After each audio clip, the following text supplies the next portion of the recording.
Voilà, mesdames et messieurs, hier, c'était la journée mondiale du souvenir des victimes des accidents de la route. Dans la rubrique Expert, ce soir, on y revient avec notre invité. Vous le connaissez. Quand il s'agit des questions liées à la sécurité routière, il est presque tête de pont en ce qui concerne les ONG. Merci d'être avec nous. Casimir Migan, Oui. bonsoir. Bonsoir. Comment vous allez? Ça va très bien. Ça fait très longtemps qu'on vous a reçu sur le grand rendez-vous. Vous nous avez abandonné? Pas du tout. Pas du tout. Nous sommes là.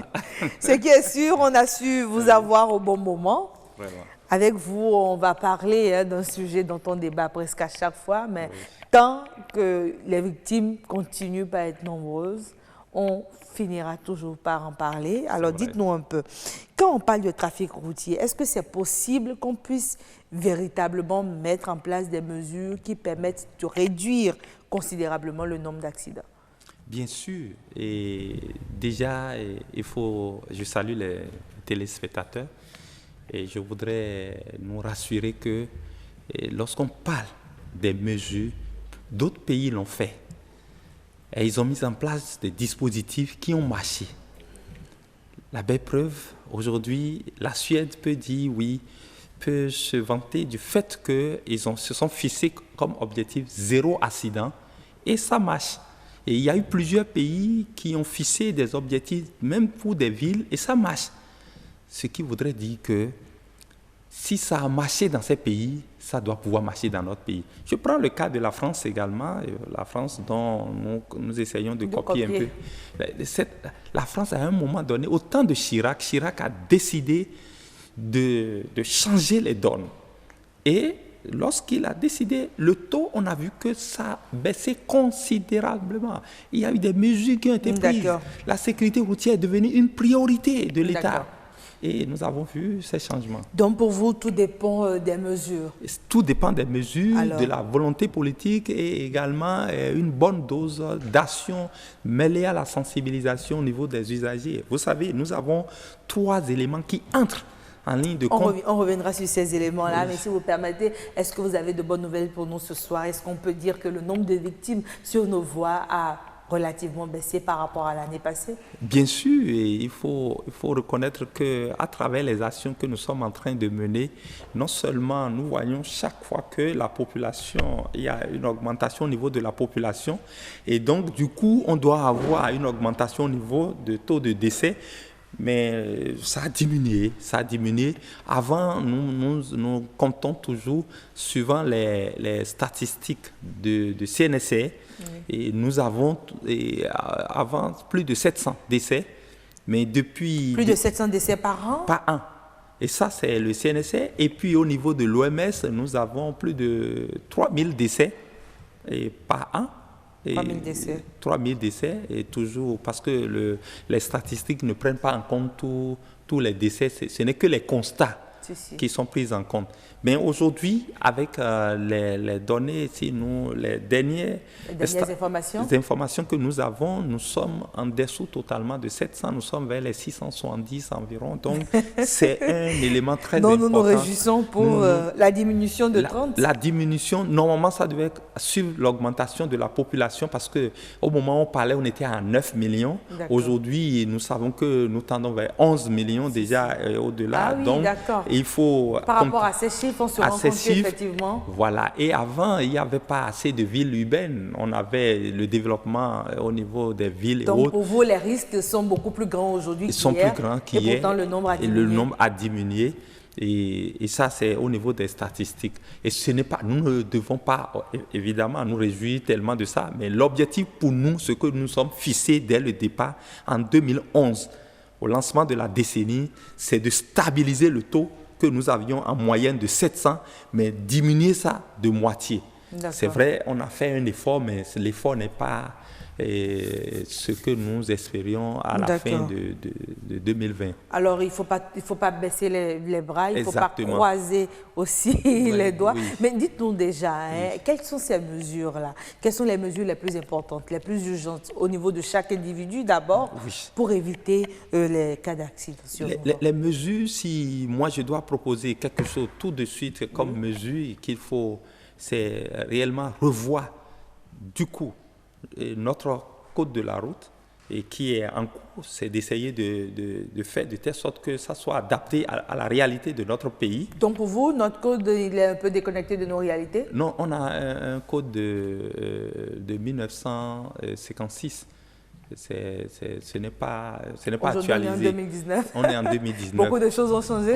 Ont changé. Mais qu'est-ce que vous auriez changé véritablement avec ce code? Qu'est-ce que vous auriez souhaité de nouveau? Non, déjà, il faut reconnaître qu'au moment où nous prenions cette décision, nous n'avons pas les mêmes voies, nous n'avons pas les mêmes réalités. Il y a plein de choses à changer. Ça, c'est un élément que je dis. Mais autre élément, vous voyez, aujourd'hui, les permis que nous avons, il faut revoir totalement. Les permis, ce n'est pas à vie. Il faut que les permis aient une validité où les gens doivent les reprendre. Donc, vous souhaiteriez un permis à points, par exemple? Un permis à points, pourquoi pas? Et également, on ne peut pas laisser les motocyclistes en train de circuler sans permis, sans assurance. Ce n'est pas normal. Il faut que toutes les classes, tous les usagers, si ce n'est pas piéton, que se retrouvent dans un permis de conduire et que les gens apprennent. Ça existe le permis de conduire pour les motos? Bien sûr. C'est peut-être pas une obligation. Ce n'est pas une obligation et on doit rendre ça obligatoire comme le Togo l'a fait. Et actuellement, au Togo, les gens, avec 5500, ils peuvent passer le permis. L'État a pris cette décision et aujourd'hui, ils sont dans cette dynamique. Et les ONG, nos homologues de là-bas sont en train de travailler ensemble avec le gouvernement pour former les gens et que les gens puissent passer le permis. Ils sont en train de passer le permis. D'accord. Et ça, c'est un élément. L'autre élément qu'il faut, c'est dit, il faut tout faire pour que nous ayons le transport en commun. Le transport en commun, c'est obligatoire. On ne peut pas, si nous continuons 10 ans, on ne pourrait plus circuler dans la ville de Cotonou. Il faut immédiatement le transport en commun. Mais vous oubliez la mentalité du Béninois. Chacun veut avoir son propre moyen de transport. On ne veut pas dépendre des humeurs des autres. On ne veut pas partager le transport avec quelqu'un d'autre. Quand on tient compte de toutes ces réalités-là, est-ce que vous pensez que c'est imminent de songer au transport en commun? Bien sûr, c'est parce que le transport, si c'est bien organisé, les gens, ils vont vouloir. Parce que qu'est-ce que le Béninois avait fait d'économie? Et dans les pays où ça a marché, c'est l'économie. Vous ne payez... Même je prends simplement les transports, les minibus. Oui. Je vais prendre le cas simplement de Wedo. Des gens, nous parlons de Wedo pour venir à Dantokba. Des minibus, simplement, c'est avec 300, 350 que les gens viennent. Mais vous ne pouvez pas prendre Zémidian 350 pour venir à Dantokba.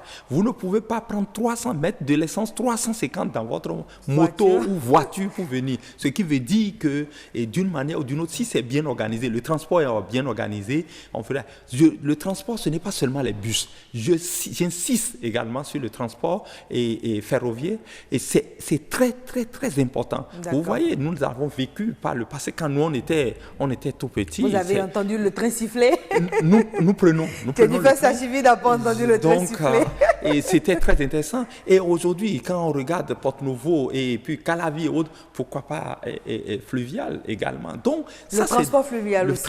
Donc, pour vous, il faudrait qu'on ait plusieurs moyens de transport. D'accord, ça permet d'éviter une forte concentration sur nos voies. Exactement. Et c'est aussi une façon de limiter les accidents. Les accidents, parce que c'est le risque est Mais beaucoup toutes plus... ces mesures que vous citez, c'est des mesures, on peut dire des mesures étatiques, des mesures au niveau des autorités. En tant qu'individu nous-mêmes, quelle est notre part de responsabilité sur nos voies? Notre part de responsabilité, comme je l'ai dit, on ne peut pas conduire sans permis.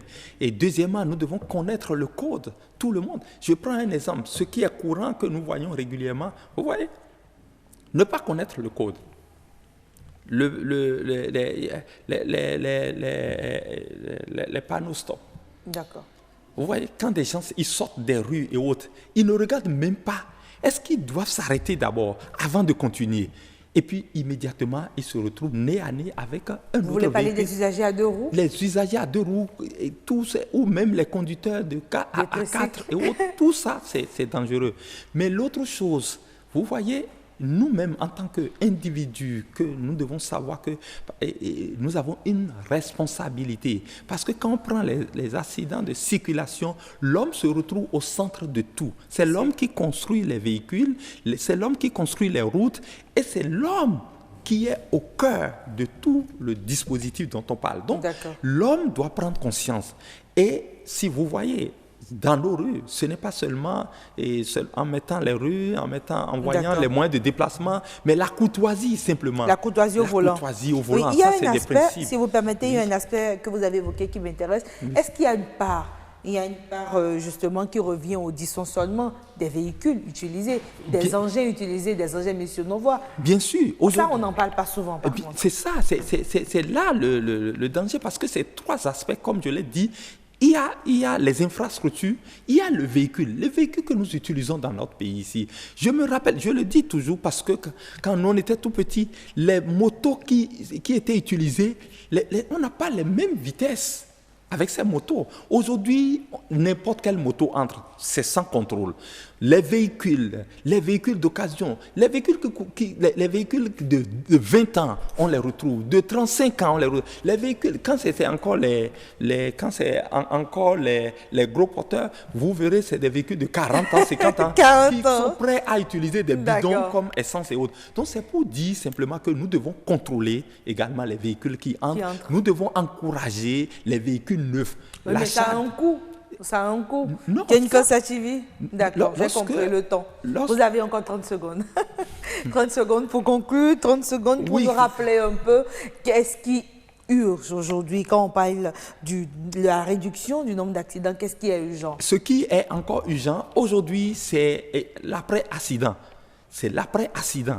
Et c'est très important. Et les hôpitaux, quand les gens viennent systématiquement, on ne doit pas s'attendre à ce que, est-ce qu'ils ont de l'argent avant de les prendre en compte? Je suis d'accord. Je suis d'accord avec vous. J'aimerais avoir encore un peu plus de temps, mais je crois que je vais reprendre vos mots. C'est vrai que c'est très important. Hein? Oui. Après que l'accident soit survenu, que deviennent ces victimes-là? Quelle est la prise en charge qui entoure? Tout ça aussi, ça permet d'alourdir ou justement de baisser le nombre de morts finalement sur nos voies. Mesdames et messieurs, c'est terminé pour la rubrique Expert.